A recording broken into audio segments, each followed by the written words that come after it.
On today's program, I have author, counselor, and speaker Denise Broadwater, and we're going to be talking about her new book, A House with Holes, One Marriage Journey in a Charleston Renovation. Welcome to the show, Denise. I'm glad to be here and to talk about this latest book that I have out. And I love the title, A House with Holes. It's very memorable. Our house was filled with holes. If you begin to read it, it was it was in pretty bad shape when my husband and I bought it, and I began to make that correlation that the house was continually filled with holes, and they kept emerging as we worked on it, and then I made that as a correlation to our relationship. That in the marriage relationship or committed relationship, we have holes as well. So. Sure. Well, I really want to dive into that whole concept of both building or rebuilding a house as you re-examine a relationship, deal with empty nest syndrome. But before we get into that, let's just learn a little bit about you. You wear many hats, as I was saying. You wrote a book, you're an author now, you're a practicing counselor, you're a speaker. So with someone with so many, talents, when you meet someone at a party, what's your elevator pitch when you say, this is me and this is what I do?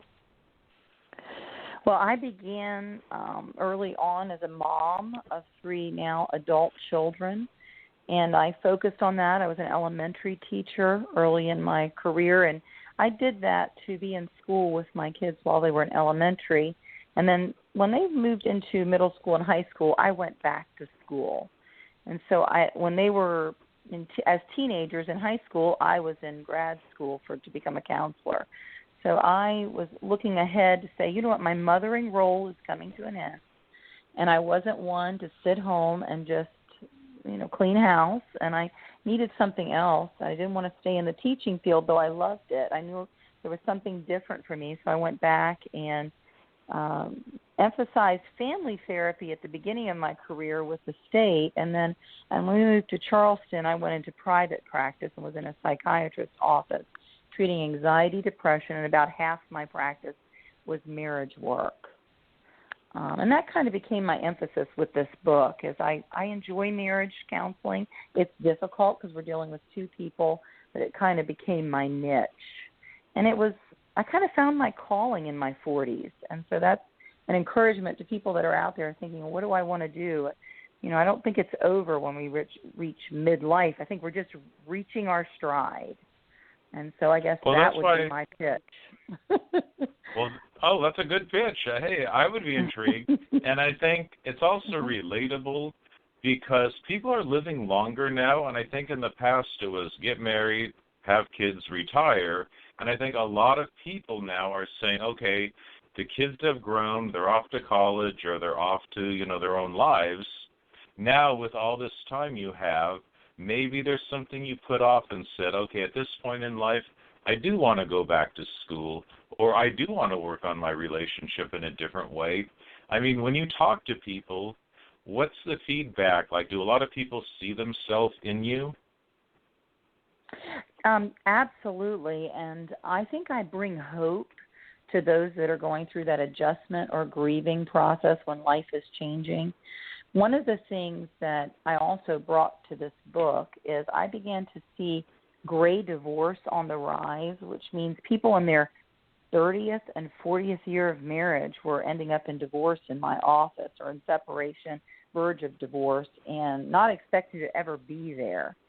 And the statistic is there's twice as many getting divorced now in that gray divorce time as the millennials that are coming up. They're staying married longer. Isn't that interesting? They're not ending up in the divorce court. And that kind of provoked me to say, you know what, how can we save or come back together? What tools could we use to say we can begin to know each other again in that time? And my purpose in this book is to say not all marriages can be saved, but ones that are maybe struggling, maybe giving them some tools to say, we can make it through. And become friends again and get to know each other, in a new way, in a new time with new goals. We change, so we need that. So. Well, what's interesting about your book, you kind of have a double whammy because it's not only empty nest where, okay, suddenly there's no buffer. It's you and your husband having to reacquaint each other, get back to, what makes you individuals, what brings you together. But here's what I love about the book is then you're under this microscope of fixing a house together, which under any circumstances, let's face it, can be kind of tense. So you've got two things going on that are really forcing the issue of your relationship. Mm-hmm. Yes, and I would say that even as we sit here on the other side of the worst, we have a few things that we're still doing. Some people have asked, why weren't there more pictures of the house being completely done? And that's because there's a few things left to do yet. But it's pretty much done. We're on the other side. But I would say that all of us have pressures, and by being vulnerable with my own relationship, of the amount of stress that we went through, I feel like if we can pull it together, then there's hope for maybe what you're enduring. A renovation or even building a house together is very stressful in a relationship because as individuals, we have our own opinions, our own thoughts, our own expertise and perfectionism, which I bring in the book. My husband is very much a perfectionist, and that drags the project out. And while I value that, it's stressful for me. And so I want to support him in that and yet push him some to say, let's let this go and somebody else do this for us. So it's supporting each other in that. And as other marriages are going through difficult things, I'm hoping that they can see some patterns that will help them say, this is how we can open the conversation, be flexible, and deepen the mutual respect we have for each other. One of the other things about my book, too, is I really am strong about deep mutual respect. Deep mutual respect for the neighborhood that we joined, deep mutual respect for each other in our differences, and building on those to make connection. So I think if there was one theme about marriage that I'm bringing to that, it would be that if we have that foundation, we can get through a lot of things. Well, one thing I really get out of the story of this renovation is you're bringing this house back to life. This was wasn't it being demolished or condemned? It was that down and out? Yes, it was on the list to be condemned. And in a town like Charleston, which is very steeped in historic preservation, it takes a lot for a house to be on that list. And so we were rescuing it. It was going to take a lot of personal love and attention to make that sacrifice to bring it back. So we use a lot of metaphor between the house and your relationship.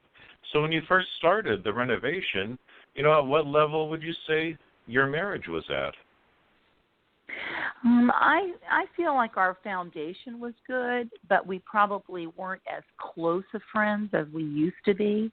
With our kids now being gone, we were great co-parents, but you have to start knowing each other again. And we were both very involved. I was in school. My husband was working full-time during those last years that my children were home and in college. And so I would say that while we weren't near separation, we definitely had a lot to work on as far as our communication and our deepening of connection again. So we had a good foundation, though. So the love foundation and the respect was there. So. The things to build on. Well, what's interesting, I think, about doing renovation or any kind of crafts with your hands, you can analyze a relationship, you can, be very cerebral about it and just dwell, but when you're actually doing a physical activity, that also seems to, I think, make you more receptive to people in a different way than just arguing about something. Absolutely. When you're engaged in a project and you're working together towards a goal, because the core statement is, Greg says to me, across from this house, he looks at it, and it has something special to us, though, in it.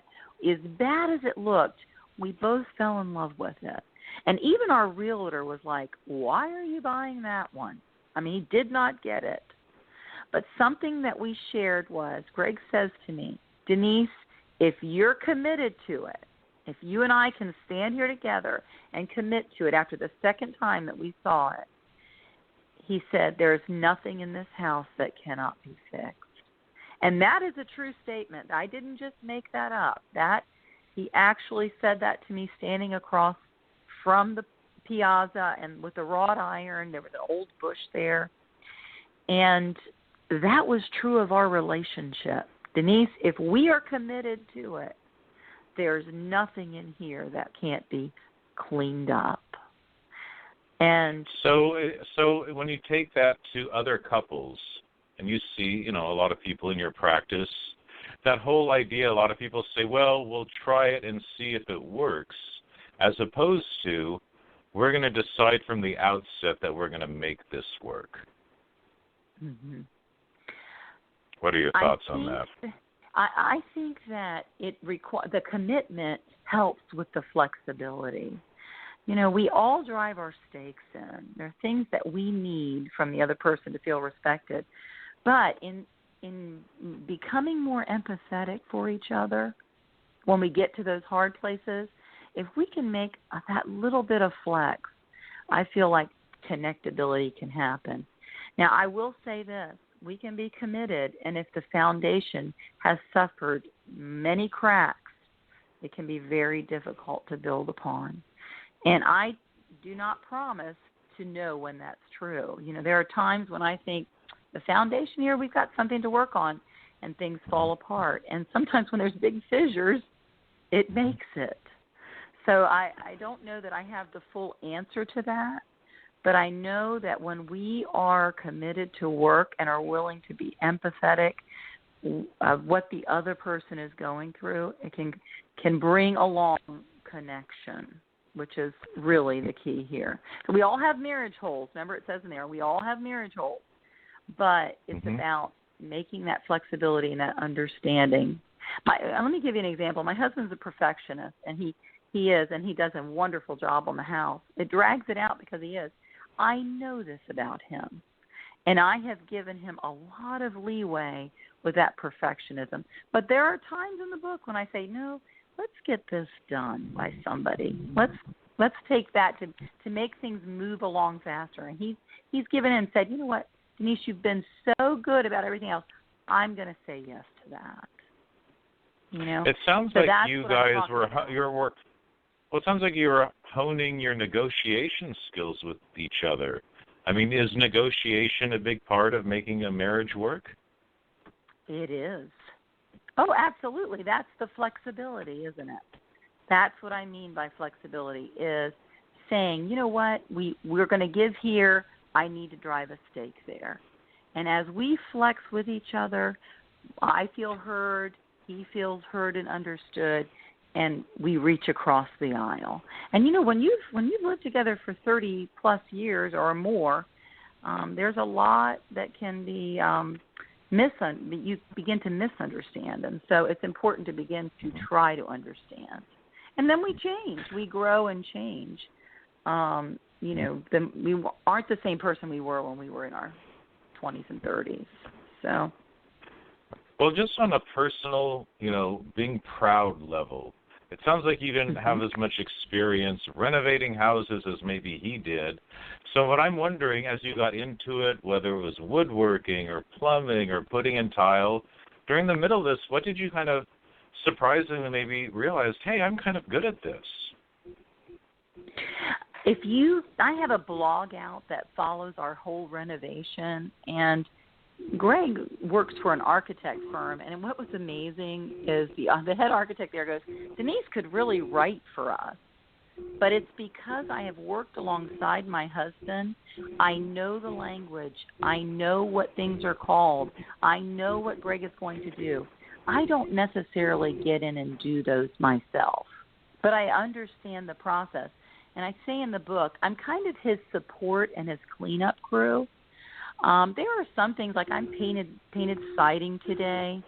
I will paint the trim in the house. There are certain things that I enjoy doing, and he does trust me with. So I do certain things. Do you think he suddenly saw you as maybe like a project manager, that you had good organizational skills? I was a support person that made things go a little faster.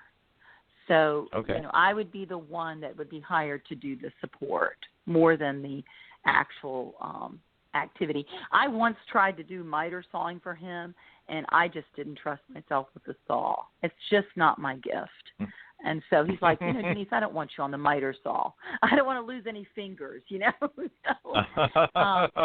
what I'm saying? So, but that's good, because it seems like you, right, and to the respect you were talking about, that you each appreciated each other's strengths and didn't try to force each other to do something that they weren't comfortable with.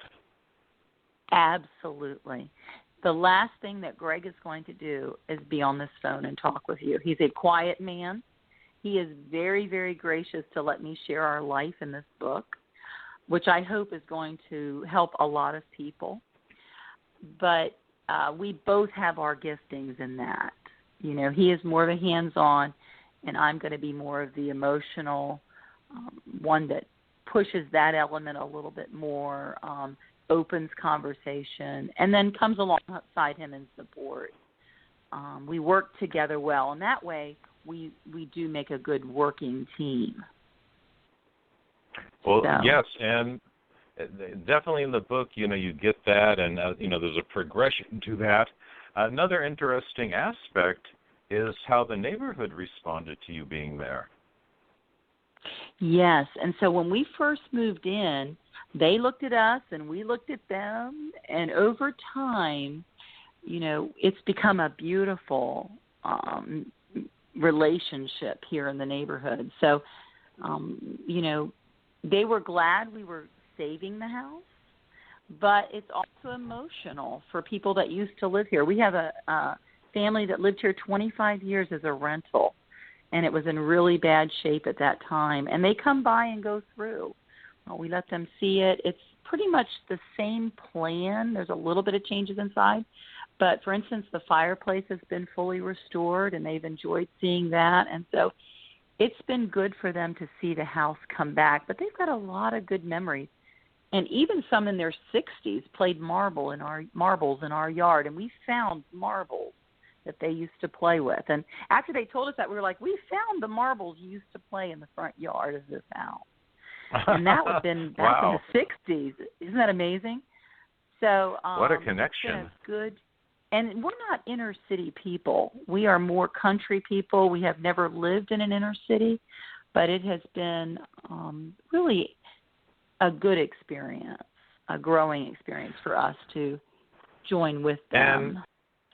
And you did this over about, 6 years or so? About 6 years. I think that within 2 to 3 years, though, we knew pretty much the whole neighborhood. The thing, too, about Charleston is generally people know their neighbors here, and that's really not something that we've experienced even out in the suburbs in South Carolina. We haven't always known our neighbors. But here, because perhaps the proximity, we really know everybody that is within sight of our house, that who lives there, pretty much. So that's been, rewarding in ways. People watch for us. We watch for them. If there was a need, we've had people come up on our porch with the need, and we'll help what we can. And it's been a joy. And we hope when this is done, we're going to have a huge block party when this is done. So we're almost very there, nice. So. Very nice. Well, here's a question for you. Say somebody reads the book and they're inspired. They're empty nesters. They're in your situation, but they can't quite buy a house and remodel it. But do you have any suggestions on projects, that a couple could do at this point to experience some of what you and your husband have experienced? One of the things that I recommend to couples that I see is that to revitalize a relationship, we have to begin playing again together. And work and play are very closely related. My husband and I prefer work really over just play. And it's pretty obvious because we've spent a lot of years working on this, and we've always have. But playing means that we enjoy doing something together. And I think it's more about that. It could be, I have had couples begin to restore furniture, open up small side businesses together. Hiking can be simply hiking or travel, but something that engages your enjoyment of each other and spending time together. So Greg and I have spent a lot of time and a lot of different projects on this house, and at times it's gotten wearisome, but it's been a lot of good weekends working together and feeling accomplishment. And now as we come to the end of this project, that's what I would look for, something you can feel some accomplishment to. I think of pets. There are people that rescue pets together. That's work, but it can be rewarding. So finding something that you both enjoy, and maybe you both bring a different aspect to it. So one, enjoys the affection for the pet, say, and the other's better about coordinating the food and doing the walks. And so that would be an example of something you could do together. That sounds great. We're going to have to wrap up in a little bit, but before we do, I want to at least make sure, how can people find you online? Where can they find the book and your website? So my website is my name, DeniseBroadwater.com, and my book will be listed there. It is on Amazon, Target, and Barnes & Noble, and I have a inexpensive Kindle offering right now for $2.99, so that would be another way that you can get it. I also have a blog, EmptyNestMarriage.com, and you can access that through my website or go directly to EmptyNestMarriage.com. I have a book signing this week on November 21st in Charleston at Blue Bicycle Books, and that would be on King Street. If you happen to be in the area and would like to get over, I can sign your book. And Charleston is always a good place to visit. We have a beautiful city. My house is on the west side, but right off of King Street, and we are very fortunate to live, in the proximity of downtown. So very nice. Very nice. I would love to hear from you. Yeah, and I encourage people to go to your book signing. It's always great to meet your readers in person. I want to wrap up with, you have 3 adult children. I'd like to know, what has their response been since you and your husband did the renovation? Have they seen positive changes in you? I believe so. It has changed the dynamics. They don't come for Christmas, and for many years we were unable to have people in, and we've had to gather at my oldest son's house, and so that dynamic has been difficult. We're going to hopefully see that change with the house finishing up. They know the strain that it's been on both of us. And we've aged, 5 years since we started. We were in our early 50s and now in our mid-50s. They have seen that we continue to love each other and are close. And I think children always want that for their parents. We became grandparents in this house. And so that's been special to see that dynamic change. But I am looking forward to the weekends free and more availability for our children to visit and stay. So we're very, very close. And they still come, but not as a whole group. So it's a very small house, and we still have some upheaval. So, but, they have seen the benefits. Children love when their parents love each other. And you know what? Even if you're divorced, if you can be in the same room, they like that. So that relationship can be important too, for them to know that their parents care for each other. Well, maybe if your grandchild visits, you can teach them marbles and keep that tradition going in the house. And wouldn't that be good? Yes. Well, I've really enjoyed talking to you today. The book is called A House with Holes, One Marriage Journey in a Charleston Renovation. It's great on so many levels. It's by Denise Broadwater. I so thank you for being on the show, and I really wish you a lot of success with this book.